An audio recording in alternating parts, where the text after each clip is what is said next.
Hello everyone, welcome again to our YouTube channel NK maths. इस वीडियो में मैं कोऑर्डिनेट ज्योमेट्री के जो भी क्वेश्चन सीजीएल मेंस 2018 में पूछे गए हैं उनको सॉल्व करने वाला हूं, और साथ ही साथ 6-7 क्वेश्चन और भी हैं जो कि एक्सपेक्टेड हैं या फिर जिनके आने के चांसेस बन रहे हैं सीजीएल मेंस में। वैसे तो मेंस में पूछे गए क्वेश्चन मिल नहीं पा रहे थे, तो इसीलिए मैं केवल 18 का ही मेंस के क्वेश्चन इसमें इंक्लूड किया हूँ, क्योंकि उससे पहले के क्वेश्चन का कुछ अता पता नहीं चल पा रहा है। तो मैंने सोचा कि अब मेंस आ ही चुका है जब इतना करीब, तो क्वेश्चन ढूंढने से अच्छा है कि जितने क्वेश्चन मिल पाए हैं उन्हीं को सॉल्व कर दिया जाए। और आपको पता है कि अभी एलजेब्रा का सीरीज चल रहा है। एलजेब्रा का 2011 से 18 तक के क्वेश्चन है उनको मैं सॉल्व कर रहा था, लेकिन फिर मैंने सोचा कि चलो जो छोटे छोटे चैप्टर हैं वो भी साथ में कर दिए जाएँ। जैसे ये कोऑर्डिनेट ज्योमेट्री वाली बात है तो इसमें ज़्यादा क्वेश्चन नहीं है, टोटल 6 ही क्वेश्चन है जो सीजीएल मेंस 2018 में पूछा गया था। तो 6 क्वेश्चन तो मैंने लिया ही लिया है, और 6-7 क्वेश्चन और एक्स्ट्रा मैंने लिया है जो 1-2 साल पहले या फिर 2019 या फिर 18 में किसी न किसी एग्जाम में पूछे गए हैं एसएससी के, चाहे वो सीएचएसएल या फिर सीपीओ वगैरह में पूछे गए हैं या सीजीएल प्री में ही पूछे गए हों। तो वैसे क्वेश्चन भी मैंने 6-7 ले लिया है जिनकी आने के चांसेस बनते हैं या फिर उस तरह के क्वेश्चन आ सकते हैं। और अभी देखा गया है कि सीजीएल मेंस 2018 में कोऑर्डिनेट ज्योमेट्री आई है, तो मे भी कि 2019 में भी आ जाए।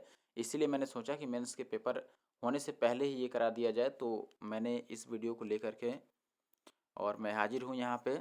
तो भाषा थोड़ी सी मिस्टेक हो गई, उसके लिए कोई बात नहीं। चलिए वीडियो को स्टार्ट कर लेते हैं, और वीडियो अच्छा लगे तो आप लाइक और कमेंट करके मुझे बता सकते हैं। और हाँ, एक बात और, अगर आपको इस वीडियो की पीडीएफ चाहिए तो पीडीएफ मैंने ऑलरेडी टेलीग्राम ग्रुप पर शेयर कर दिया है। अगर आपको भी पीडीएफ चाहिए हमारे किसी भी वीडियो की, या फिर आप लेटेस्ट नोटिफिकेशन वगैरह चाहते हैं, तो आप ज़रूर से हमारे टेलीग्राम ग्रुप को ज्वाइन कर सकते हैं। उसका लिंक आपको हमारे डिस्क्रिप्शन बॉक्स में मिल जाएगा। देखिए, पहला सवाल हमारे पास आ चुका है, और पहले सवाल में आपको बोला गया है कि दो समीकरण है। एक तो है 3x प्लस वाई माइनस का 5 इक्वल टू 0, और सेकेंड वाला है अपने पास 2x minus Y minus 5 equal to 0।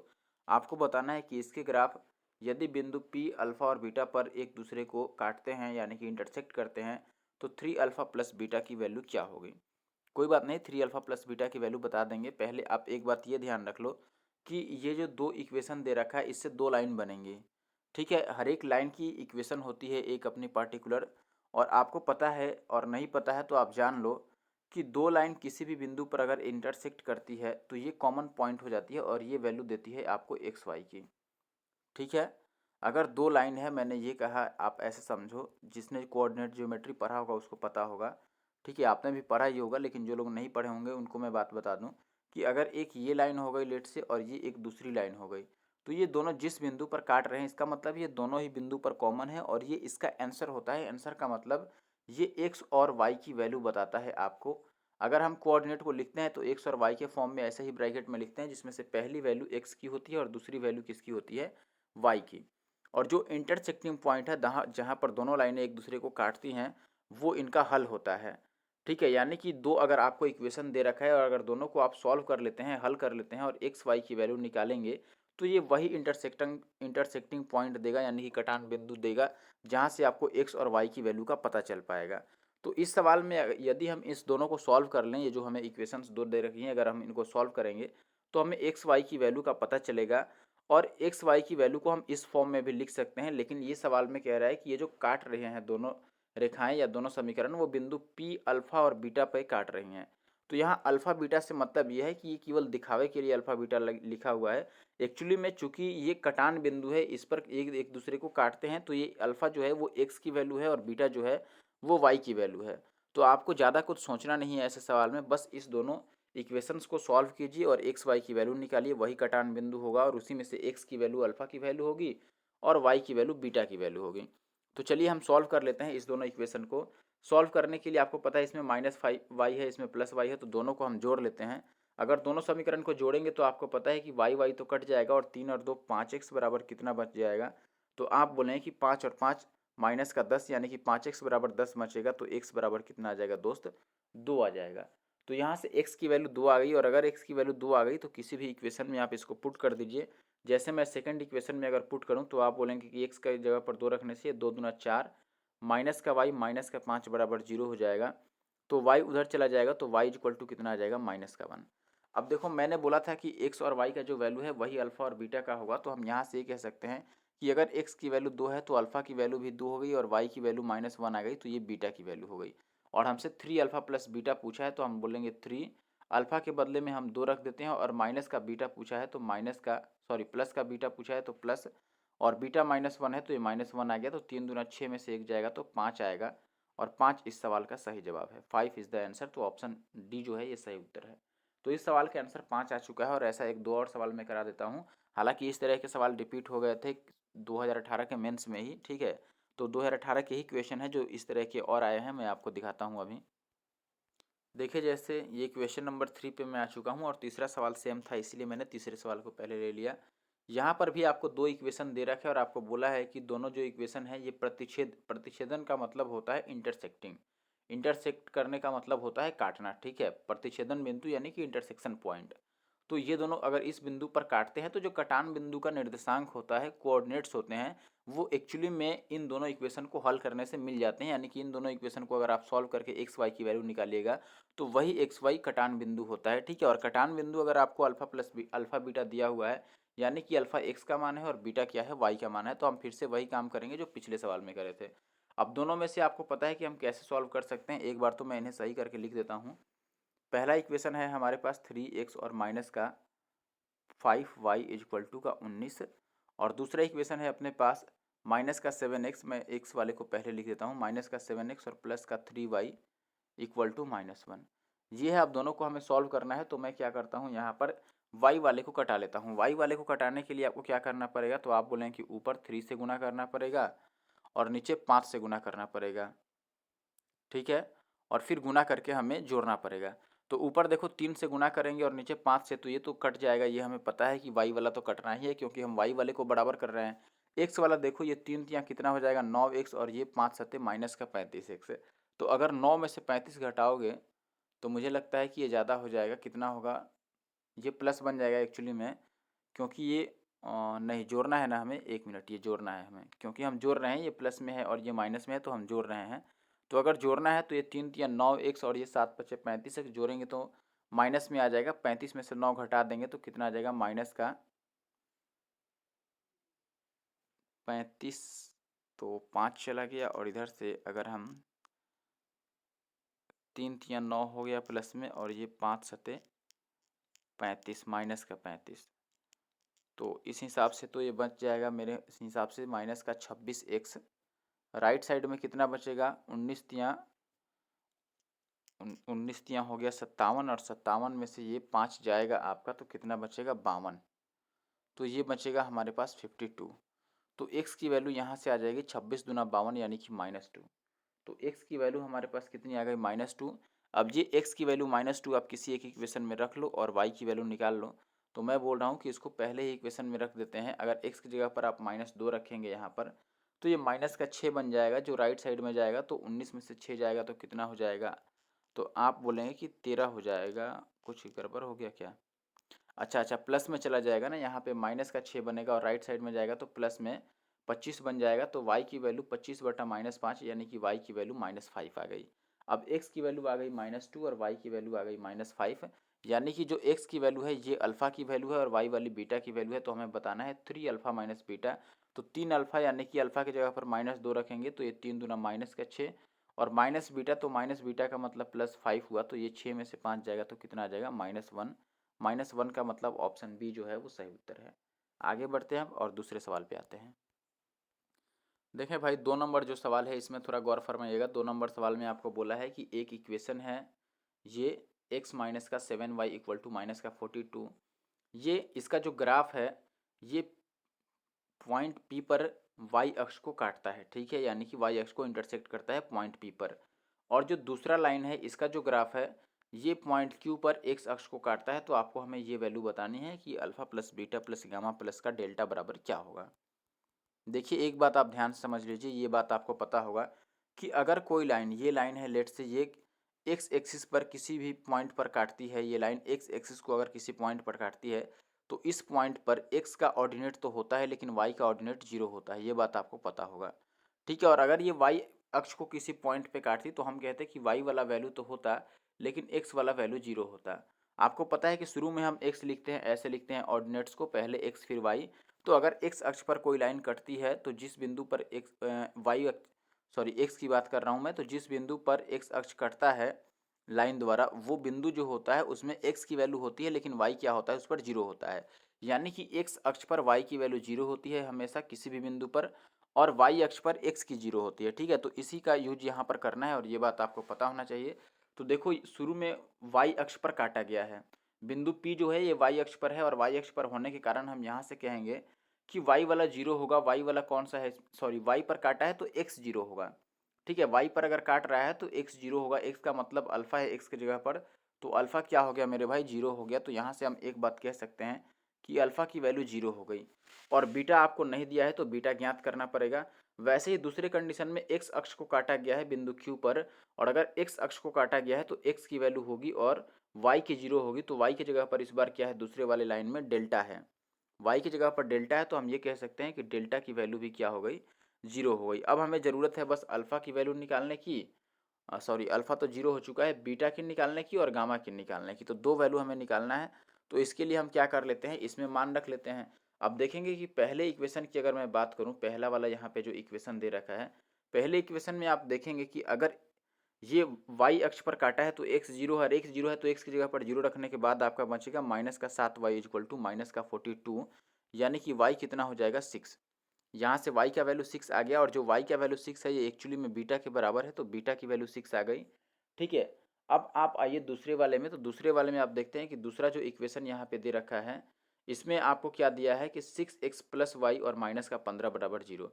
लेकिन इसमें आपको पता है कि एक्स अक्ष पर कटा है तो y इसमें जीरो हो गया, तो y जीरो होने के कारण y वाले को हम हटा देते हैं, क्योंकि y तो जीरो ही हो गया। तो y को साफ करने के बाद आपका बचेगा 6x इक्वल टू 15, और अगर 6x 15 है तो x कितना हो जाएगा, 5 तियाँ 15 बटा 2 तियाँ 6, यानी कि 5 बटा 2। तो हमें सबका योगफल बताना था, alpha plus beta plus gamma plus delta. तो इसमें आप देखें कि अल्फा और डेल्टा तो जीरो ही है, तो केवल हमें बीटा प्लस गामा बताना रह गया। तो बीटा कितना है हमारे पास 6 है, और गामा का मतलब एक्स की वैल्यू है, तो ये कितनी है 5/2। अगर आप जोड़ते हैं तो 6 दूना 12 और 5 17 बटा 2 ये आएगा, और 17 बटा 2 अपना आंसर है, यानी कि option A is the correct answer. तो आशा है कि आप बात समझ पाए होंगे। अब इसी के जैसा एक सवाल और मैं आपको दिखाता हूँ जो सेम कॉन्सेप्ट पे बन जाएगा। देखिए अब क्वेश्चन नंबर 4 जो है हमारे पास, यहाँ पर आपको बोला गया है कि 2x plus 3y equal to का 11, ये एक लाइन है, और दूसरी लाइन का इक्वेशन है x माइनस 2y प्लस का 12 इक्वल टू 0। और इनका जो ग्राफ है, यानी कि इनका जो ग्राफ वाली लाइन है वो पॉइंट P पर, जिसका निर्देशांक x1 और y1 है, प्रतिच्छेद करती हैं, यानी एक दूसरे को काटती हैं। अब मैंने बोला था कि जिस पॉइंट पर ये दो लाइनें काटती हैं या दो रेखाओं का समीकरण आपको वो दिया गया हो भले ही, तो दो रेखाएं जिस बिंदु पर काटती हैं वो बिंदु क्या होता है, उन रेखाओं का हल होता है, या उन दोनों समीकरणों का हल होता है। ठीक है, तो इन दोनों समीकरण को अगर आप हल कीजिएगा तो जो x और y की वैल्यू मिलेगी वो होगी पॉइंट P की वैल्यू, यानी कि x1 और y1 की वैल्यू होगी। और दूसरे केस में आपको दे रखा है कि ये जो x माइनस का 2y प्लस का 12 इक्वल टू 0 है, इसका ग्राफ जो है ये q पर कट करता है, लेकिन x अक्ष को कट करता है। अब x अक्ष जैसे ही मैंने देखा तो मैं समझ गया कि अगर x अक्ष पर काटता है तो y वाला 0 होगा, मैंने अभी बताया था आपको पिछले सवाल में। तो हम दूसरी बात से शुरू कर लेते हैं। दूसरा वाला हमें पता है कि अगर इक्कीस, या पहले वाले से चलो हम सॉल्व कर लेते हैं, पहले को सॉल्व करके और हम x1 और y1 की वैल्यू निकाल लेते हैं, क्योंकि इनका कटान बिंदु है P, तो कटान बिंदु पर हमें मान निकालने के लिए दोनों को सॉल्व करना पड़ेगा। तो सॉल्व करने के लिए मैंने लिख लिया कि पहला क्या है हमारे पास, 2x और प्लस का 3y बराबर का 11 है, और दूसरा इक्वेशन है आपके पास x माइनस का 2y और इक्वल टू का कितना 12, माइनस का 12 होगा। ठीक है, तो हम क्या कर लेते हैं, यहाँ से x और y की वैल्यू निकाल लेते हैं। तो x की वैल्यू अगर निकालनी है, y की ही निकाल लेते हैं। चलो नीचे वाले को मैं 2 से गुना कर देता हूँ। तो नीचे वाले को अगर 2 से गुना करते हैं और फिर घटाना पड़ेगा, क्योंकि x कटा रहे हैं हम, तो यहाँ पर माइनस करेंगे तो ये माइनस, ये प्लस, और ये माइनस माइनस प्लस बन जाएगा। अब आप देख रहे हैं कि x वाली वैल्यू तो कट रही है, यहाँ पर x वाली वैल्यू को तो हमने बराबर कर रखा है, तो ये तो कट ही जाएगा। इसको देखो, केवल ये 2 दूना कितना हो जाएगा 4, और चूंकि घटा रहे हैं तो 3 में से 4 जाएगा तो माइनस का y आ जाएगा, और ये कितना हो जाएगा 12 दूना 24। ठीक है, तो 24 और 11, ये तो लग रहा है कुछ ज़्यादा हो गया। फिर 1 मिनट, कोई बात नहीं, हम वापस ट्राई मारते हैं। इसको हमने 2 से गुना कर दिया, और ये -12 ही था, ये 4 हो जाएगा, माइनस है तो प्लस, और एक्चुअली में हम घटा रहे हैं 2 से गुना करके, तो ये घट जाएगा, और ये प्लस हो जाने के कारण 2 दूना 4 और 3 7 आएगा ना। 1 मिनट, ये प्लस बन चुका है, तो यहाँ पर क्या आ जाएगा 2 दूना 4 और 3, ये 7y आएगा प्लस में। और इधर अपने पास कितना आ जाएगा, 12 दूना 24 और 11 ये जोड़ रहे हैं तो ये 35 आ जाएगा। ठीक है, तो यहाँ से y की वैल्यू कितनी आ गई हमारे पास 5। y की वैल्यू 5 आने का मतलब ये x1 और y1 पर कट कर रहा था पहला वाला, यानी कि ये y1 की वैल्यू है। और अगर y1 की वैल्यू 5 है तो x1 की हम लिख सकते हैं किसी भी इक्वेशन में पुट करके। सेकेंड इक्वेशन में हम पुट कर लेते हैं। सेकेंड इक्वेशन जो है वो ये है, यहाँ पे अगर आप y की जगह पर 5 रखते हैं तो y की जगह पर 5 रखने के कारण ये 5 दूना 10 बन जाएगा, और 12 में से 10 जाएगा तो माइनस का 2 और राइट साइड में हो जाएगा तो 2 हो जाएगा, यानी कि x1 की वैल्यू कितनी हो गई, तो हम ये कहेंगे कि x1 की वैल्यू जो हो रही है वो माइनस की 2 होगी ना, राइट साइड में जाकर के माइनस का 2 होगा। 1 मिनट, ये मेरी गलती है।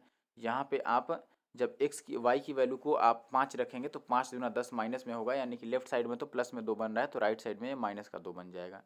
ठीक है, ये हो गया, हमने x1 और y1 का वैल्यू निकाल लिया। अब हम आगे बढ़ते हैं और अगली चीज़ का मान निकालते हैं। तो आगे है हमारे पास x2 और y2 का मान निकालना। तो उसके लिए हम इस इक्वेशन पे आते हैं, और इस इक्वेशन में आपको पता है सवाल में बोला गया है कि इस इक्वेशन में क्या है, यहाँ पे आपको ये बात बता रखा है कि ये बिंदु Q पर एक दूसरे को कट करते हैं, और Q जो है वो x अक्ष पर है। अगर x अक्ष को ये काटते हैं तो y वाला 0 हो गया, और अगर मैं इसमें y को 0 लेना चाहता हूँ इसका मतलब y2 0 बन गया, क्योंकि y y2 की वैल्यू है। और y की वैल्यू अगर 0 इसमें रखते हैं तो x की वैल्यू कितनी आ जाएगी, -12 आ जाएगी। आगे की नहीं, और x की वैल्यू जो -12 आ रहा है ये एक्चुअली में किसकी वैल्यू है, x2 की वैल्यू है। तो हमारे पास x2 और y2 की वैल्यू निकल चुकी है, तो अब हम डायरेक्ट रख सकते हैं। हमें सबको जोड़ना है, x1 y1, और फिर देखो यहाँ पर क्या करना है आपको, x1 माइनस का x2। तो x1 कितना आया था हमारा, -2, और माइनस का x2 है तो x2 -12 है तो एक्चुअली में ये प्लस का 12 बन जाएगा। फिर हमें y1 प्लस y2 चाहिए, तो y1 कितना है 5 है और y2 कितना है 0 है। तो 12 और 5 17 में से 2 जाएगा तो ये कितना आ जाएगा 15, यानी कि ऑप्शन सी क्या है हमारा सही उत्तर है, और 15 इस सवाल का सही आंसर है। तो अगर ये बात आप समझ पाए होंगे तो आगे बढ़ते हैं और अगले सवाल पर आते हैं। देखिए भाई, अगले सवाल में आपको क्या दे रखा है, आपको बोला गया है कि एक इक्वेशन है x plus Y equal to 3, और सेकेंड इक्वेशन जो है वो है 2x plus 5y equal to का 12। ये x अक्ष है, ये अलग है। ठीक है, इंग्लिश वाले में आप देखिएगा तो ज़्यादा बेहतर समझ जाएंगे आप। x अक्ष अलग लिखा हुआ है और वो केवल 12 है बराबर में। ठीक है, तो 12x मत समझिएगा आप इसे। 2x plus 5y equal to 12 है, और ये x अक्ष के साथ घिरे त्रिभुजाकार क्षेत्र का क्षेत्रफल बताना है आपको। यानी कि एक तो इस लाइन से, दूसरी इस लाइन से, और तीसरी लाइन है हमारा x एक्सिस, तीनों से घिरे हुए क्षेत्र का आपको क्षेत्रफल बताना है, जो कि एक ट्राइएंगुलर एरिया बनाएगा। ठीक है, तो चलिए कोई बात नहीं, हम यहाँ पर क्या करते हैं, एक ग्राफ खींच लेते हैं पहले इनका। यहाँ से आप पॉइंट निकालिएगा इसका, तो आप बोले कि अगर x 0 हुआ तो y कितना आ जाएगा 3, और अगर y 0 हुआ तो x 3 आ जाएगा। तो ये इसके लिए 2 पॉइंट मिले। इसमें अगर आप पॉइंट निकालने की कोशिश करते हैं तो अगर हम y को 0 रखेंगे तो x कितना मिल जाएगा बताओ, 2 छक 12 होता है तो x 6 मिल जाएगा। और अगर आप x की वैल्यू को 1 ले लेते हैं तो y कितना दे देगा आपको, 2 दे देगा। x की वैल्यू 1 लेंगे तो 2 दूसरी तरफ जाके घट जाएगा तो 5y बराबर का 10 हो जाएगा, तो y बराबर कितना हो जाएगा 2। अब इस दोनों से हम एक ग्राफ खींचते हैं, तो हम पहले ये ग्राफ बना लेते हैं। अगर आप इस वाले लाइन की बात करते हैं, पहले वाले लाइन की, तो इसमें 0 3 और 3 0 लेना है। तो मैं यहाँ पर ले लेता हूँ कि ये लेट से 3 0 है, और ये कितना है अपने पास, ये है 0 3। ठीक है, मैंने 2 लाइन ले लिया इनको, 2 लाइन कहीं पर भी 2 पॉइंट मान लिया, सॉरी, ये 0 3 है, और इनको मैंने मिला दिया, तो ये पहला लाइन मेरा मिल गया। दूसरे में आप कहेंगे कि 6 0 लेना है, 6 0 यानी कि 3 0 के बाद ही लेना पड़ेगा, तो इधर मैं कहीं पर ले लेता हूँ कि ये 6 होगा और ये 0 होगा। ठीक है, और दूसरा हमें क्या लेना है, दूसरा लेना है हमें 1 और 2, यानी कि x में 1 के सामने और y में 2 के सामने। तो हम x में 1 के सामने आपको पॉइंट ढूंढना है और y में 2 के सामने, तो हम मान लेते हैं कि y में 2 जो होगा वो एक्चुअली में इस 3 से तो नीचे होगा, क्योंकि ये 3 है। तो लेट से हम यहाँ पर 2 मान लेते हैं। ठीक है, और 1 को हम मानते हैं इस 3 से पहले, तो इधर कहीं पर आएगा ये बिंदु यहाँ पर। तो और दूसरा तो 6 0 है, तो हम इसको ऐसे मिला देते हैं। ठीक है, देखो अगर ऐसे नहीं समझ में आए तो आप इसमें नाम ही लिख लो। ठीक है, नाम लेने का मतलब वैल्यू आप इसमें लिख लो।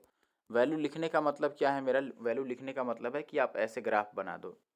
ठीक है, देखो हमें एक्स एक्सिस में 6 तक चाहिए, तो हम 6 तक लिख देते हैं कि ये 1 है, ये 2 है, ये 3 है।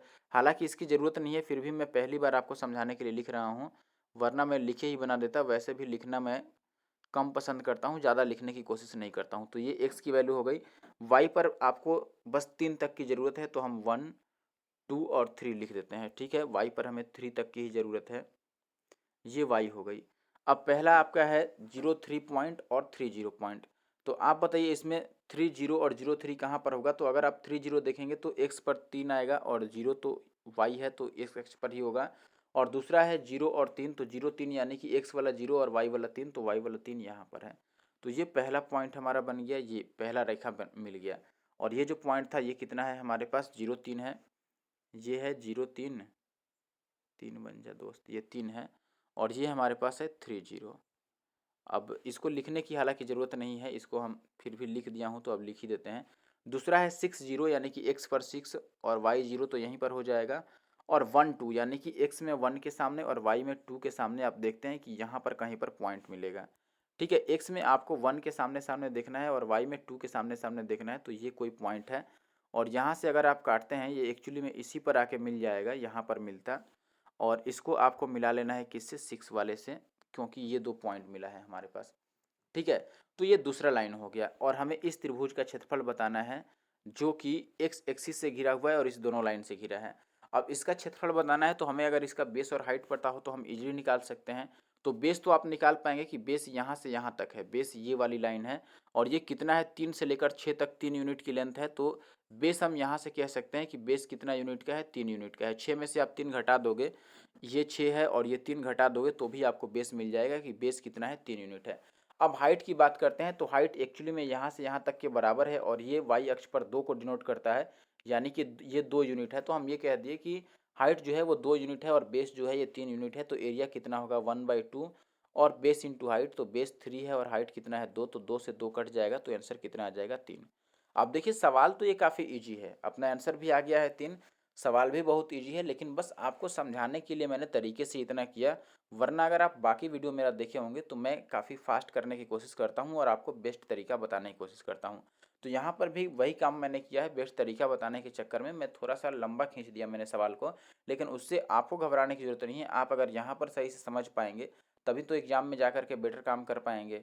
और यहाँ पर ही मैंने फास्ट फास्ट करा दिया और आपने समझा ही नहीं, तब तो काम गड़बड़ हो जाएगी। फिर मैं फास्ट करा भी दूँ और आपको समझ नहीं आया तो करने का कोई फ़ायदा नहीं रह जाता है मेरा। चलिए अब अगले सवाल पे आते हैं। अब देखिए मेंस वाले क्वेश्चन तो ख़त्म हो चुके हैं, अब बाकी के क्वेश्चन मैं 2-4 अपने मन से कराता हूँ जो कि आने के चांसेस जिनके बनते हैं। जैसे ये पहला सवाल है आपसे, इसमें बोला गया है कि एक इक्वेशन दे रखी है आपको, ये है ax और प्लस का 3y और इक्वल टू का 6।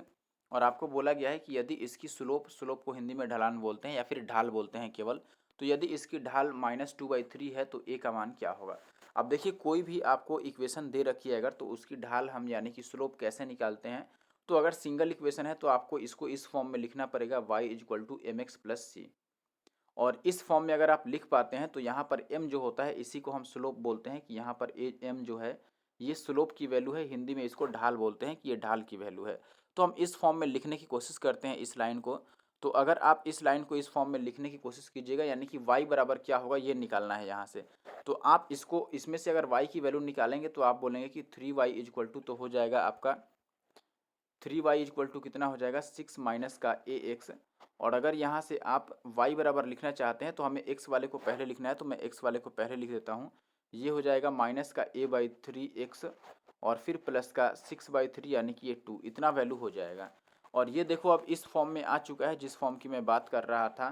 तो यहाँ से आप देखोगे कि x का कोफिशिएंट m है, लेकिन इसमें x का कोफिशिएंट क्या है? -a/3 है, यानी कि m को हम बोलते हैं ढाल। ठीक है, और एक्चुअली में ढाल यहाँ पर कितना आ गया? x का कोफिशिएंट कितना है? m की जगह पर -a/3 है, ये ढाल आ रहा है यानी कि स्लोप। लेकिन सवाल के हिसाब से स्लोप कितना है?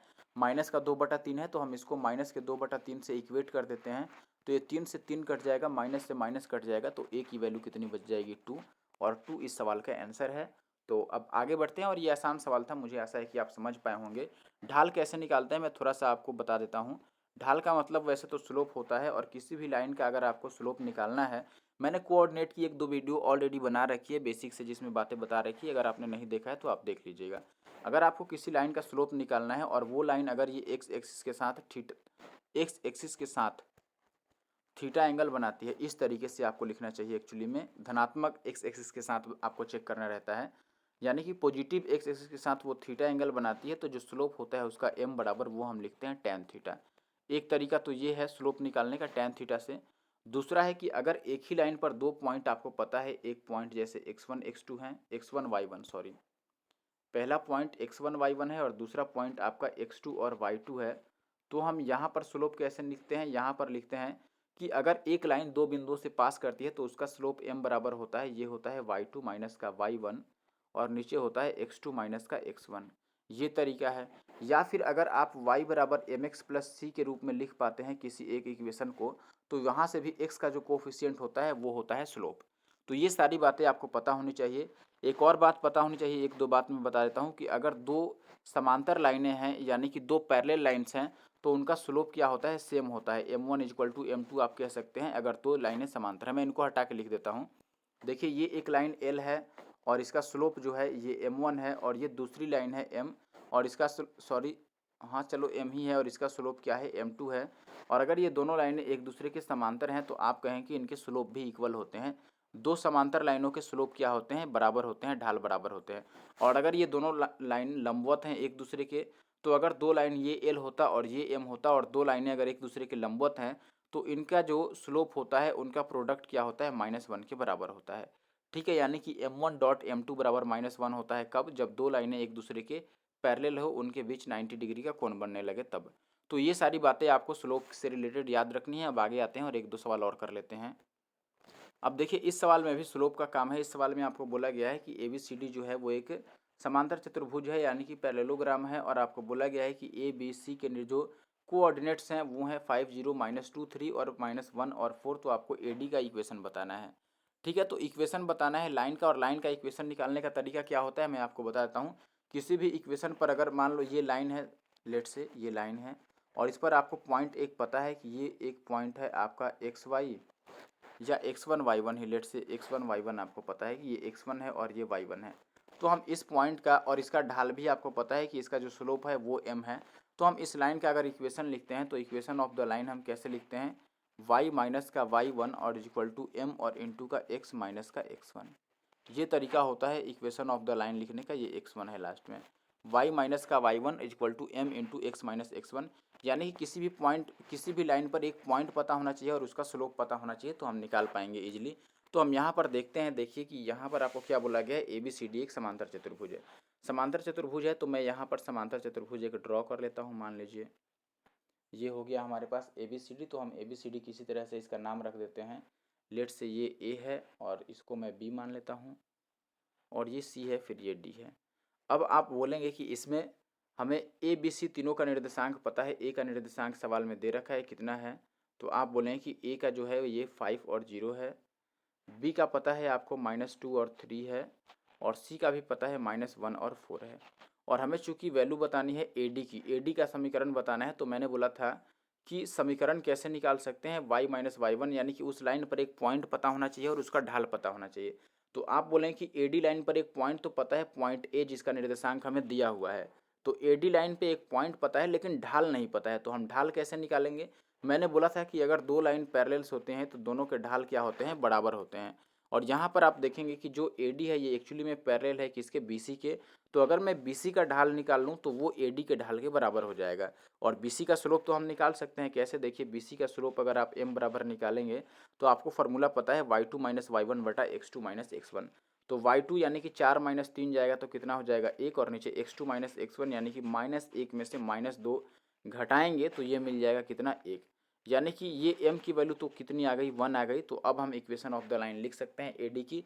क्या लिखेंगे, y माइनस का y1, तो y माइनस y1 की जगह पर इसमें क्या है, 0, तो 0 हो गया और इक्वल टू m, तो m का वैल्यू तो 1 है और इंटू x माइनस का x1, तो x माइनस x1 की वैल्यू कितनी है सवाल में, 5 है, तो ये 5 हो गई। अब ये देखो y की वैल्यू और ये x की वैल्यू मैंने कहाँ से लिया, 5 और 0, तो ये पॉइंट a है। ठीक है, क्योंकि इस पॉइंट a से AD गुजरता है या फिर पॉइंट a जो है ये AD पर स्थित है, इसीलिए मैंने ले लिया। अब इसको आप फर्दर सॉल्व करेंगे तो ये y बराबर कितना बच जाएगा आपका, x माइनस 5, और यही इस सवाल का आंसर है, यानी कि ऑप्शन डी जो है वो हमारा सही आंसर है। अब आगे बढ़ते हैं और अगले सवाल पर आते हैं। देखिए भाई अगला सवाल आपको बोला गया है, यहाँ पर सवाल थोड़ा धुंधला दिख रहा होगा आपको, इसके लिए मैं क्षमा चाहता हूँ, लेकिन मैं पढ़ के आपको बता देता हूँ सवाल क्या है। सवाल बोला गया है आपको कि ए एक पॉइंट दिया हुआ है जिसका कोऑर्डिनेट्स है आपका 4 - 3 एंड सी दूसरा पॉइंट है, इसका भी आपको कोऑर्डिनेट्स दिया गया है 0 और 7। Are vertices of a square A B C D. A और सी जो हैं ये वर्टिसेज हैं square A B C D के। Find equation of diagonal B D, यानी कि आपको डायगोनल बी डी का इक्वेशन बताना है। हिंदी में मैं बता दूं कि एक पॉइंट ए है जिसके निर्देशांक 4 और -3 है, दूसरा पॉइंट सी है जिसके निर्देशांक 0 और 7 हैं, और ये एक वर्ग ए बी सी डी के कोने हैं, यानी कि दोनों वर्टिसेज हैं। ठीक है, दो कोने हैं, तो आपको विकर्ण बी डी का समीकरण बताना है। चलिए कोई बात नहीं है, मैं आपको डायग्राम से इस बात को समझा देता हूँ। लेट से ये एक वर्ग बना दिया हमने, यानी कि स्क्वायर, और फिर से हम मान वैसे ही रख लेते हैं जैसे उसमें रखे थे। ये ए हो गया, ये बी हो गया, और ये सी और ये डी हो गया। अब देखो, अगर बी डी का इक्वेशन बताना है आपको, तो मैंने बोला था इक्वेशन बताने के लिए उसका क्या पता होना चाहिए, आपको एम की वैल्यू पता होनी चाहिए, यानी कि उसका स्लोप पता होना चाहिए। तो बी डी का हमें स्लोप निकालना पड़ेगा, और साथ में साथ उस पर कोई एक पॉइंट भी चाहिए जिससे हम x1 और y1 की वैल्यू लिख सकें। तो हमें एक पॉइंट भी निकालना पड़ेगा जो लाइन बी डी पर स्थित हो, और इसका स्लोप चाहिए।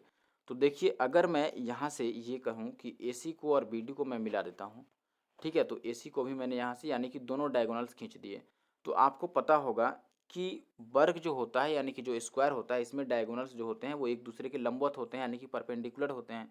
और अगर ये लंबवत हैं तो मैंने किसी एक का मुझे निकालना पड़ेगा अब स्लोप। ठीक है, अगर एक का स्लोप निकाल लिया तो लंबवत होने के केस में मैंने बोला था कि m1 और m2 की वैल्यू कितनी हो जाती है, -1 हो जाती है। तो अगर मैं m1 यानी कि AC का स्लोप निकाल पाता हूँ, तो वहाँ से मैं BC का स्लोप, सॉरी BD का स्लोप भी निकाल पाऊँगा। तो मैं यहाँ से एक काम करता हूँ कि पहले तो मैं स्लोप निकाल लेता हूँ किसका, AC का। अगर AC के स्लोप को हम m1 लिख देते हैं, तो m1 की वैल्यू कैसे लिखेंगे, देखिए A और C का पॉइंट हमें पता है, और फॉर्मूला होता है y2 - y1 बटा x2 - x1। तो y2 का मतलब C वाला हो गया 7, और y1 का मतलब है -3, तो 7 और 3 10 ऊपर आ जाएगा, और नीचे कितना आ जाएगा, 0 में से 4 जाएगा तो -4, यानी कि ये वैल्यू आ गई -5/2। ठीक है, तो हमने AC का निकाल लिया कि AC का जो ढाल होगा, यानी कि स्लोप होगा, वो होगा -5/2।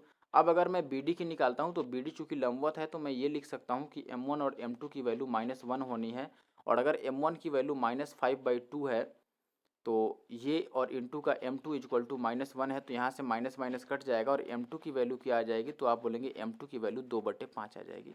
और m2 की वैल्यू अगर 2/5 है, तो हम यहाँ से इक्वेशन ऑफ द लाइन तो लिख पाएंगे, लेकिन अभी एक पॉइंट भी आपको ढूंढना पड़ेगा बी पर।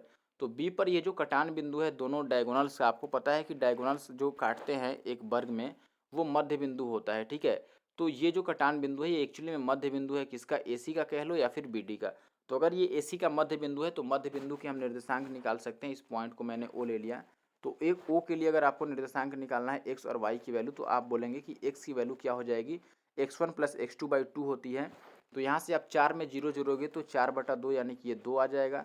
और y की वैल्यू y1 + y2/2, तो -7, सॉरी -3 और प्लस का 7, यानी कि ये आ जाएगा 4/2, यानी कि ये भी क्या आ जाएगा, 2। यानी कि x और y दोनों की वैल्यू 2 आ गई। इसको मैं x1 और y1 की वैल्यू लिख सकता हूँ।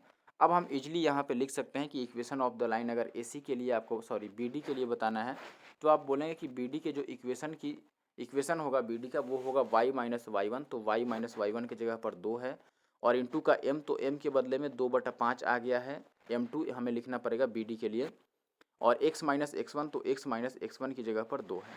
अब इस 5 से हम गुना कर देते हैं, तो ये हो जाएगा 5y और माइनस का 10, और = 2x और माइनस का 2 दूना 4, ये होगा। अब अगर मैं 4 को इधर लाता हूँ और 5y को उधर लाता हूँ, तो 4 इधर प्लस में आ जाएगा, यानी कि -6 = 2x और माइनस का 5y होगा। तो देखो 2x - 5y = -6 आ रहा है, जो कि ऑप्शन किस में है, सी में है। 2x - 5y = -6 ऑप्शन सी में है, तो ऑप्शन सी हमारा सही उत्तर है। आगे बढ़ते हैं और अगले सवाल पर आते हैं। देखिए, ये एक सवाल हमने रिफ्लेक्शन का ले लिया है। यहाँ पर आपको बोला गया है कि what is the reflection of point 5 - 1 in the line y = 2, यानी कि रेखा y = 2 में 5 - 1 का प्रतिबिंब क्या है। ऐसे काफ़ी सारे सवाल CHSL और CGL प्री में आ चुके हैं। तो मैं आप CGL 2016 से और CHSL 2016 से ऐसे सवाल ट्रेंडिंग में आ चुके थे, और अभी भी इनके चांसेज हैं आने के। तो मैं आपको बता देता हूँ कि क्या करना रहता है। देखो, पहले तो y के अगर आपको रिस्पेक्ट में निकालना है, तो आप देखो कि y के रिस्पेक्ट में अगर निकालना है तो x वाला सेम रहता है। ठीक है, तो x वाला 5 है, तो आपको ऑप्शन में ढूंढना है कि किस में x 5 है। इस दोनों में तो x की वैल्यू माइनस में चली गई है, तो ये नहीं होगा। एक्स की वैल्यू 5 इस दोनों में है, ठीक है। और वाई वाला जो वैल्यू है, अब देखो ये वाई के रेस्पेक्ट में बताना है, तो एक्स की वैल्यू दो जगह 5 मिल गई, तो हम एक और काम कर सकते हैं इस ये सब छोड़ करके, कि आप एक काम करो, पहले ऐसे बना लो, ये है हमारा एक्स, ये एक्स हो गया और ये वाई हो गया, और वाई इज इक्वल टू 2 में आपको प्रतिबिंब निकालना है, यानी कि ये मैंने लिख दिया एक वाई इज इक्वल टू 2, ठीक है। ये 0 है, बीच में कहीं 1 आएगा, और ये मैंने वाई इक्वल टू 2 मान लिया। और हमारे पास पॉइंट है 5 और -1। अब बताओ 5 और -1 किस क्वाड्रेंट के हैं, तो आप बोलेंगे कि ये चौथे क्वाड्रेंट के हैं। तो चौथे क्वाड्रेंट में अगर मैं यहाँ पर बनाता हूँ 5 और -1, तो यहाँ से आप क्वाड्रेंट के बार मिलाते हैं, इसका अब रिफ्लेक्शन इस साइड बनेगा, y इज इक्वल टू 2 के रेस्पेक्ट में आपको बताना है 5 - 1 का रिफ्लेक्शन, ठीक है। अब इसका रिफ्लेक्शन जो होगा प्रतिबिंब, ये सीधा इसके ऊपर यानी कि विपरीत दिशा में बनेगा, y इज इक्वल टू 2 के उल्टा दिशा में, ठीक है। तो यहाँ पर अगर बनेगा तो ये कौन सा क्वाड्रेंट है, तो आप बोलेंगे कि ये प्रथम चतुर्थांश है, और प्रथम चतुर्थांश में दोनों वैल्यू पॉजिटिव चाहिए, और दोनों वैल्यू पॉजिटिव हमारे पास ऑप्शन सी में है, तो हम डायरेक्ट यहाँ से ऑप्शन सी आंसर लगा पाएंगे। पहला काम तो आपको यही देखना था कि अगर y के रिस्पेक्ट में आपको बताना है यहाँ पर रिफ्लेक्शन, तो x वाला इक्वल होगा, जिसके रिस्पेक्ट में बताना होता है उसका अपोजिट वाला इक्वल होगा। तो x वाला इक्वल तो हमने ढूंढा, लेकिन यहाँ पर 2-3 ऑप्शंस मिल गए, तो हम यहाँ पर कहेंगे कि चलो कोई बात नहीं है, हम यहाँ पर चित्र बना के और थोड़ा सा देख लेते हैं कि किस क्वाड्रेंट में ये जाता है, और क्वाड्रेंट के हिसाब से देख लेंगे तो ये क्वाड्रेंट फर्स्ट में आ गया, और वहाँ पर दोनों ही वैल्यू पॉजिटिव होती है, तो ऑप्शन सी में ये पॉजिटिव हो गया। अब रह गया मान कि अब आपको एक बात बता दें कि अगर मान निकालना हो तो हम कैसे निकालेंगे कि 5 आंसर होगा। तो आप बोलें कि कोई बात नहीं, हम इधर एक पॉइंट मान लेते हैं कि कहाँ पर है, लेट्स ये थोड़ा और नीचे, और इस पॉइंट को मैं मान लेता हूँ कि ये था जो सवाल में दे रखा था 5 और -1। अब मैंने बोला कि x वाली वैल्यू तो सेम रहती है, तो इसका रिफ्लेक्शन चाहे जहाँ भी बन जाए, मैंने बोला कि चलो यहाँ पर इसका रिफ्लेक्शन बना, तो यहाँ पर x वाली वैल्यू तो 5 ही रह जाएगी, बस y वाली वैल्यू आपको कैलकुलेट करना पड़ेगा। अब y वाली वैल्यू हम कैसे कैलकुलेट कर सकते हैं, तो आप बोलेंगे कि यहाँ से आपको y की दूरी लिखनी पड़ेगी कि कितना है, ठीक है। अब x वाला सेम क्यों रह जा रहा है ये भी आप समझ लो। अगर हम इस लाइन को मिला दें तो आप देखेंगे कि यहाँ से यहाँ तक x की जो दूरी है वो 5 यूनिट की है, तो ये भी 5 यूनिट की दूरी होगी और ये भी 5 यूनिट की दूरी होगी, ठीक है। ये सारे पैरेलल लाइन है, इसलिए मैंने बोल दिया कि x वाला तो हमेशा सेम रहेगा अगर y के रेस्पेक्ट में पूछता है, और अगर x के रेस्पेक्ट में पूछता है, x इज इक्वल टू 2 दिया होता तो y वाला वैल्यू सेम हो जाता। अब x वाला सेम है, अब y की ज़रूरत है, तो y आपको निकालनी पड़ेगी कि y का वैल्यू इस x अक्ष से कितना दूरी पर y जा रहा है, ठीक है। तो आप कहेंगे चलो कोई बात नहीं है, हम y वाला वैल्यू निकाल पाएंगे। अब देखो कैसे, आपको पता है कि यहाँ पर y का मान -1 है, यानी कि ये इस पॉइंट से इस पॉइंट O तक y की वैल्यू कितनी यूनिट हो गई, 1 यूनिट हो गई।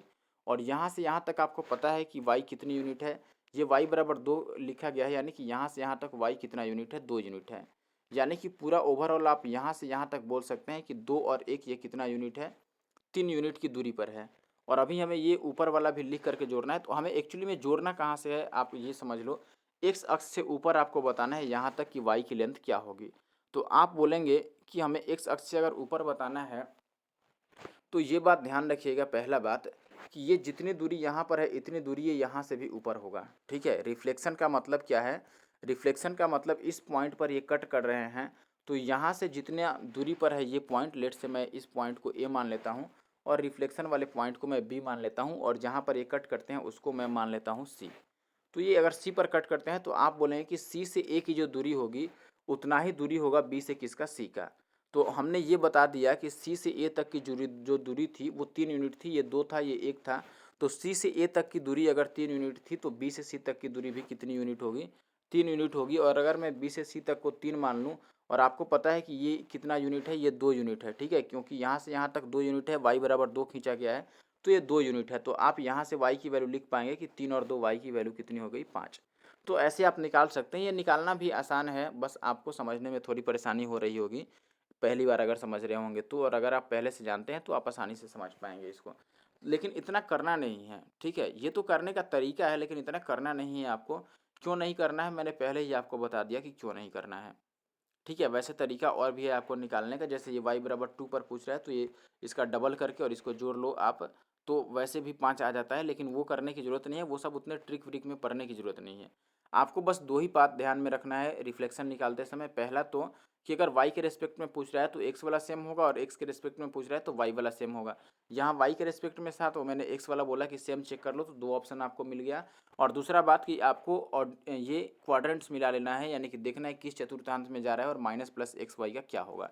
जैसे अगले सवाल में मैं आपको दिखाता हूँ। देखिए अब ये सवाल है हमारे पास, जैसे इसमें आपको पूछा है कि y इक्वल टू -2 में इस बिंदु का प्रतिबिंब क्या होगा। तो आप बोलें कि अगर इस बिंदु का प्रतिबिंब हमसे पूछता है तो पहला बात कि ये y के रेस्पेक्ट में पूछ रहा है तो x वाला सेम होगा, और x की वैल्यू क्या है यहाँ पर 3 है। तो x की वैल्यू देखो 3 किस में है, ऑप्शन डी में, बाकी में तो माइनस में ही है, तो ऐसे ही नहीं लेना हमें। y इक्वल टू -2 के रेस्पेक्ट में पूछ रहा है तो y के रेस्पेक्ट में पूछ रहा है तो x वाला सेम होगा, यानी कि x 3 है तो 3 हम ढूंढ लिए ऑप्शन में, एक ऑप्शन में मिल गया और ये अपना आंसर हो गया। बाकी आप क्वाड्रेंट्स में देख सकते थे, ठीक है, क्वाड्रेंट्स देखना होता तो भी आप देखते। तो आपको पता है कि अगर हम ऐसे बनाते तो यहाँ पर मैंने खींच दिया फिर से y equal to -2, y equal to -2 नीचे आएगा एक्चुअली में, ठीक है, लेकिन उसकी ज़रूरत नहीं पड़ रही है। उसकी ज़रूरत क्यों है, आप ऐसे ही देख लो कि x वाला सेम चाहिए तो वो ऑप्शन डी में है, तो ऑप्शन डी अपना सही हो गया। अब आगे देखते हैं। देखिए आगे एक और सवाल मैंने ये लिया हुआ है जिसमें आपको बताना है कि x इक्वल टू 4 है, y इक्वल टू 3 है, और एक इक्वेशन भी दे रखी है लाइन की 3x और प्लस 4y इक्वल टू 12। इन तीनों के ग्राफ से जो त्रिभुज बनेगा उसका क्षेत्रफल बताना है। तो ऐसे सवाल भी आने के चांसेज हैं, और ये सवाल भी पहले आया हुआ ही है एसएससी के किसी एग्जाम में। तो चलिए मैं सॉल्व करके दिखाता हूँ कि ऐसे आपको क्या करना होगा। इसमें आपको पहले त्रिभुज एक बनाना पड़ेगा ग्राफ के द्वारा, ठीक है। तो हम पहले ग्राफ खींच लेते हैं कि इसका पॉइंट क्या होंगे। इसके लिए 2 आप निर्देशांक वाला पॉइंट निकालो। तो आप बोलें कि अगर x को मैं 0 लेता हूँ तो y आ जाएगा 4 3 12 0 3, और अगर y को 0 लेता हूँ तो x कितना आ जाएगा 3 चौके 12, यानी कि 4 और 0। ये पॉइंट मिल गया। अब आप बोलें कि अगर मैं ग्राफ खींचता हूँ यहाँ पर तो हमें ये हो गया y एक्सिस और ये हो गया x एक्सिस। x पर हमें 4 तक की ज़रूरत है तो मैं ये 1 2 3 और 4 बना लेता हूँ, और y पर हमें 3 तक की ज़रूरत है तो ये 1 2 और 3 मैंने बना दिया, ठीक है। अब आप बोलें कि पहला पॉइंट इसमें 0 3 का है, यानी कि x 0 है तो y पर 3 पर आपको ढूंढना पड़ेगा, तो y पर 3 कहाँ है, यहाँ पर है। और दूसरा पॉइंट आपका क्या है, दूसरा पॉइंट बोल रहे हैं आप कि है 4 और 0, यानी कि x पर 4, y तो 0 ही है तो x पर 4 यहाँ पर है। अब इनको आप मिला देंगे तो ये लाइन बन गई, ठीक है। ये आपको मिल गया 3x प्लस 4y और इक्वल टू का 12, यानी कि ये जो इक्वेशन दे रखा है इसका आपने ग्राफ खींच दिया। फिर एक इक्वेशन x इक्वल टू 4 दे रखा है तो x पर 4 पर आप ऐसे लाइन पार दो, ये x इक्वल टू 4 का ग्राफ हो गया। बस 4 पर सीधी लाइन एक बना दो। एक्चुअली में ये 4 पर बनानी है तो मैं 4 पर बनाने की कोशिश कर रहा हूँ। देखिए इस बार 4 पर बन गया तो ये x इक्वल टू 4 हो गया। वैसे ही आपको y पर 3 चाहिए तो y में मैं 3 के सामने लाइन खींच देता हूँ, ये y इक्वल टू 3 हो गया। इन तीनों से बने त्रिभुज का क्षेत्रफल आपको बताना है, तो इन तीनों से बना हुआ त्रिभुज कौन सा है, तो आप बोलें कि ये वाला इन तीनों से बना त्रिभुज है, इसी का क्षेत्रफल हमें बताना है। अब आप बोलें कि नीचे से ये दूरी कितनी यूनिट की है, 4 यूनिट की है, ठीक है। इस पॉइंट से ये जो डिस्टेंस है यहाँ से यहाँ तक की ये 4 यूनिट का है, तो ये 4 यूनिट हो गया क्योंकि ये पैरेलल है। और ये लेंथ कितनी की थी, 3 की थी, 0 से 3 तक गया है तो ये 3 यूनिट का हो गया। और आपको पता है कि ये एक समकोण त्रिभुज बन रहा है तो क्षेत्रफल क्या हो जाएगा 1/2 इंटू बेस इंटू हाइट। तो ये 4 गुना में 3 आ जाएगा, और आप काटते हैं तो 2 दूना 4 और 3 दूना कितना आ जाएगा 6। तो 6 अपना आंसर होगा, यानी कि ऑप्शन बी क्या है, सही उत्तर है। अब एक और आपको अच्छा सवाल कराता हूँ, बहुत अच्छा, जो कि मेंस में आने लायक है बिल्कुल।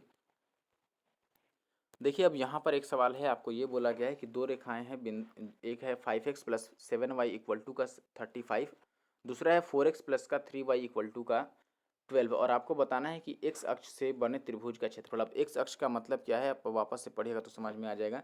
2 आपको लाइन्स दिया गया है, पहला का इक्वेशन ये है, दूसरा का इक्वेशन ये है, तो इन दोनों लाइन से और साथ ही साथ x अक्ष की जो लाइन है उससे तीनों से घिरे हुए त्रिभुज का आपको क्षेत्रफल बताना है कि तीनों से जो ट्राइंगल बनेगा उसका एरिया क्या होगा। तो पहले हम ग्राफ से इसका ट्राइंगल बनाते हैं, ठीक है। तो आप बोलेंगे कि इससे पहले इसका हम 2 पॉइंट खोजते हैं कि क्या क्या बनेगा। तो अगर आप x को 0 रखते हैं तो y कितना आ जाएगा, 7 5 35, तो 0 5 हो जाएगा। आपको इतना काम माइंड में करना पड़ेगा। और अगर y को 0 रखते हैं तो x का मान 7 आ जाएगा, यानी कि 70, ये पहला बात, ठीक है। या 7 या 21 7 चौक 28, चलो कोई बात नहीं, ये निकल गया। दूसरे वाले में भी आप पॉइंट निकालोगे तो आप बोलेंगे कि अगर x 0 रखते हैं तो y कितना आ जाएगा, 3 चौके 12, यानी कि 0 4। और अगर y को 0 रखेंगे तो ये कितना आ जाएगा, 4 तियाँ 12 यानी कि 30। तो ये इसका हमने पॉइंट निकाल लिया। और एक तो एक्स एक्सिस ही है, तो ये 2 लाइन पहले हम ड्रॉ कर लेते हैं कि कैसे बनेगा। तो आप बोलेंगे कि 1 मिनट, यस, आप बोलेंगे थोड़ा इधर से मैं खींचता हूँ ऐसे। क्यों भाई, क्यों आ जा रहा है तुम? देखो ये हो गया ऐसे, ये एक्स एक्सिस हो गया और ये हो गया हमारे पास वाई एक्सिस। ठीक है, अब पहला पॉइंट आपको बताना, एक्स पर दिया गया है 7 और 0, तो 7 0 थोड़ा हम लास्ट में ले लेते हैं। लेट से ये कितना है हमारे पास, 7 0 है। ठीक है, और दूसरा है 0 5, यानी कि वाई पर आपको 0 और 5 लिखना है। तो वाई पर मैंने यहाँ पर लिख लिया कि ये कितना है, 0 है और 5 है। 1 मिनट, 5, थोड़ा साफ सुथरा 5 लिख देता हूँ। तो ये हो गया हमारा 5। ठीक है, अब इसको मैंने मिला दिया, तो ये पहला हमारा इक्वेशन, तो पहला जो इक्वेशन था उसका मैंने ग्राफ खींच दिया। दूसरे इक्वेशन में आपको 2 पॉइंट पता है, एक 0 4, तो एक्स पर आपको बताना है 3 0, 3 0 एक्स वाले पर होगा क्योंकि वाई 0 है। तो ये तो 7 से पहले ही आएगा, तो इधर कहीं पर मैं मान लेता हूँ कि ये 3 है। थोड़ा और इधर मानते हैं 7 से, ये लेट से कि ये पॉइंट क्या है हमारे पास, यहाँ पर जो पॉइंट मैंने बनाया ये 3 और 0 है। ठीक है, अब ऊपर आपको दिया गया है 0 और 4, यानी कि y पर 4, तो ये 5 से थोड़ा ही नीचे होगा। तो यहाँ पर हम मान लेते हैं कि ये कितना होगा, 0 और 4 होगा पॉइंट। ठीक है, अब इसे भी मैंने मिला दिया ऐसे, तो ये मिल गए एक्चुअली में, थोड़ा और इधर मिलेगा, ये मिल गए। और हमें बताना है त्रिभुज का क्षेत्रफल, जो कि एक्स अक्ष से और इन दोनों लाइन से मिल करके बने। तो अब बताइए, अभी तो ये चतुर्भुज बना है, अगर आप अभी देखते हैं तो ये क्या बना है, ये अभी ये एक क्वाड्रिलेटरल बन गया है, चतुर्भुज बन गया है। लेकिन हमें त्रिभुज बनाना है, तो त्रिभुज बनाने के लिए आप कहें कि दोस्त त्रिभुज अगर बनाना है तो इनको थोड़ा पीछे भगा दो, आप इसको और इधर कर दो, और इसको 1 मिनट सीधा थोड़ा ले जाते हैं पीछे। आप बोलें कि इसको इधर ले जाओ और इसको इधर ले जाओ, तो ये त्रिभुज बन जाएंगे ऐसे में। ठीक है, तो ऐसे में त्रिभुज तो बन जाएंगे, लेकिन ये इधर आ जा रहा है, तो हमें इनका अब कटान बिंदु निकालना पड़ेगा एक्चुअली में। और कटान बिंदु हम कैसे निकाल सकते हैं, आप बोलो कि कटान बिंदु क्यों निकालना पड़ेगा। तो देखिए, अगर हमारे पास जो त्रिभुज बन रहा है अभी वो क्या बन रहा है, तो आप बोलें कि ये वाली त्रिभुज हमारे पास बना है जिसका क्षेत्रफल बताना है। और आप बोलेंगे कि अगर इस त्रिभुज का क्षेत्रफल बताना है भाई, तो बेस और हाइट का होना जरूरी है, वरना बेस और हाइट नहीं होगा। तो आपको वो फार्मूला लगाना पड़ेगा जो होता है आपका 1/2 और इंटू x1 का, फिर y2 माइनस y3, और फिर प्लस का x2 होता है, और y3 माइनस का y1 होता है, और y2 माइनस y3, और ऐसे करके जो लिखते हैं ये फार्मूला आपको पता होगा, मैं लिख देता हूँ, बोलने में परेशानी है। 1/2, और फिर यहाँ पर हम लिखते हैं कि x1 अगर लिखेंगे तो ये y2 माइनस y3 होता है। फिर आप बोलेंगे कि प्लस का अगर हम x2 लिखते हैं तो ये हो जाता है y3, और माइनस का y1, और अगर फिर हम लास्ट में x3 लिखते हैं तो ये हो जाता है y1 का माइनस का y2। ये लगाना पड़ेगा। लेकिन ये लगाने के लिए भी त्रिभुज के तीनों वर्टिसेज चाहिए आपको, और 2 वर्टिसेज आपको 3 0 और 7 0 तो पता है, ये तीसरी वर्टिसेज नहीं पता है जो कि आपको चाहिए। लेकिन ऐसे निकालने की ज़रूरत नहीं पड़ेगी, अगर आप तीसरा वर्टिसेज निकाल लेंगे तो बेस और हाइट वाले से हम 1/2 इंटू बेस इंटू हाइट, जो फॉर्मूला होता है राइट एंगल ट्राइंगल का, समकोण त्रिभुज का, वो हम लगा लेंगे। तो यहाँ पर उसके लिए हमें क्या करना पड़ेगा, पहले ये वर्टेक्स ज्ञात करना पड़ेगा कि कितना है। और ये वर्टेक्स कैसे हम निकाल सकते हैं, मैंने शुरू में ही बताया था आपको कि 2 लाइनें अगर किसी एक बिंदु पर काटती हैं तो जो कटान बिंदु होता है वो दोनों समीकरणों का हल होता है। तो हमें दोनों समीकरण हल करके और इस कटान बिंदु को निकालना पड़ेगा, ताकि यहाँ से अगर हम लंब डालें, ये मान लो मैंने ऐसे लंब डाल दिया, मैं डायरेक्ट ही खींच के दिखाता हूँ। ये जो 0 4 है बीच का, इसको अब मैं हटा देता हूँ, इस 0 4 को थोड़ा साइड करने दीजिए। चलिए, मैंने 0 4 को लगभग हटा दिया। अब यहाँ से हम इस पॉइंट को मिलाते हैं, तो आप बोलेंगे कि एक्चुअली में ये y की वैल्यू होगी। ठीक है, क्योंकि ये y अक्ष के समांतर है तो ये y की वैल्यू होगी, इसी की हमें वैल्यू ज्ञात करनी पड़ेगी। ये जो y की वैल्यू है एक्चुअली में ये किसके बराबर हो जाएगा, ये हाइट के बराबर हो जाएगा, h के बराबर हो जाएगा। और बेस हमें यहाँ से ज्ञात है कि बेस कितना है, तो आप बोलेंगे कि 7 में से 3 घटा दो, तो बेस की जो लेंथ है वो 4 यूनिट की है। तो बेस तो 4 है, बस हाइट पता चल जाए। तो हाइट पता चलने के लिए इस पॉइंट पर y का वैल्यू क्या है वो हमें निकालना पड़ेगा, क्योंकि x के से हमें मतलब नहीं है।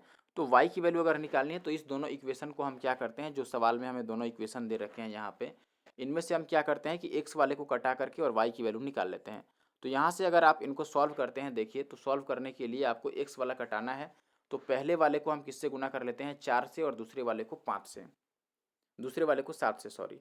तो और हमें घटाना भी पड़ेगा, तो x तो कट ही जाएगा, तो हम डायरेक्ट y पर आ जाते हैं। पहले वाले में हम यहाँ पर x का कोफिशिएंट 4 है, तो 4 से पहले वाले को गुना करेंगे तो 7 चौक 28y हो जाएगा। देखिए 28y, और घटा रहे हैं तो माइनस लगाएंगे, और दूसरे वाले में y में आपको गुना करना है किससे, तो आप बोलेंगे कि 5 से, तो ये 5 तियाँ का 15y हो गया, और बराबर का कितना हो गया, तो आप बोलेंगे कि ऊपर वाले को हमने गुना किया था 4 से, तो 35 गुणा 4, तो हम लिख देते हैं कि ये 35 गुणा में 4 हो गया। और माइनस का क्या घटाना है, तो आप बोलेंगे कि ये घटाना है आपको 12 गुना में 5, 12 25 60।